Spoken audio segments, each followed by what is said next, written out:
masu kallo kamar yadda kuke gani wannan yaro shine Bukhari daga jihar Kano karamar hukumar Gezawa kuma shine ya zo na daya a wannan gasa ta Alkur'ani ta Najeriya gaba daya wacce aka gabatar a nan jihar Kebbi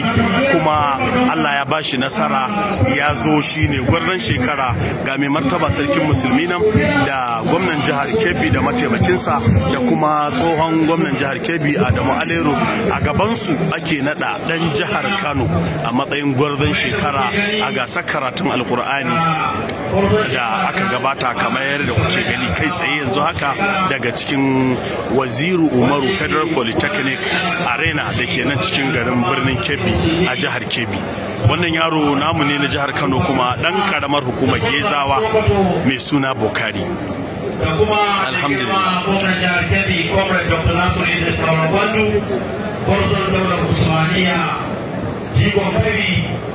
Kamfin Yawuri da kuwa Zuru, Fatimul Islam, ina ka fito aiki, ina za ka aiki. Alhamdulillah, kamar da kuke gani tunda mai girma gwamna Alhaji Abba Kabir Yusuf ya zama gwamnan jihar Kano take ta samun nasarori daban-daban kamar da kuke gani gashi nan dai wannan yaro Bukhari yanzu haka alhamdulillah ya zama gwarzon shekara Bukhari Sunusi Idris daga jihar Kano alhamdulillah kamar da kuke gani gashi nan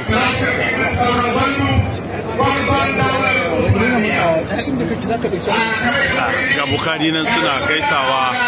da mai martaba sarkin musulmi shi nan daga jihar Kano alhamdulillah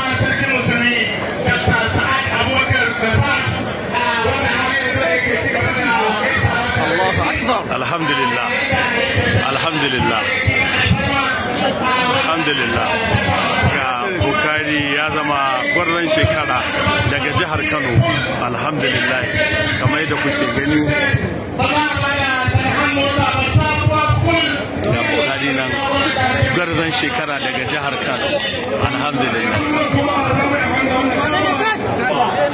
ga kyautar kudi nan alhamdulillah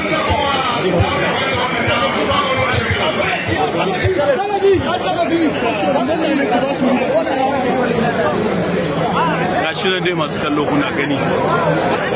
Bukhari daga jihar Kano ga shi nan tabbas sarkin musulmi yana ƙara ainihin yana masa riga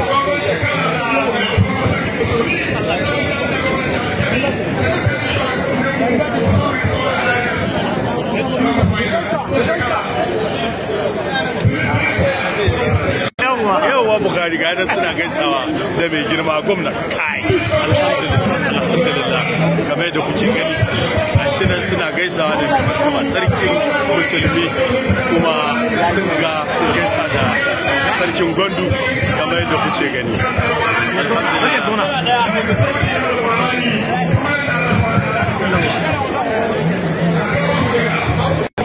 alhamdulillah gashi nan kamar yadda kuke gani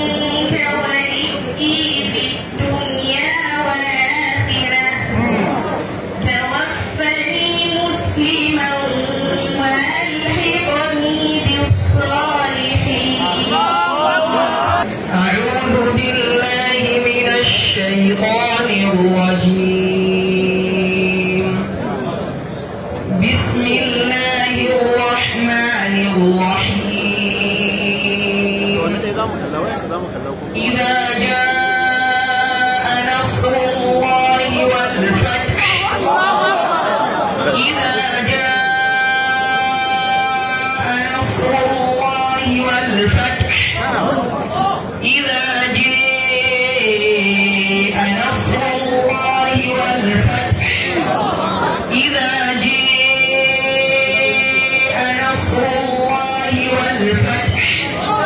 إذا جاء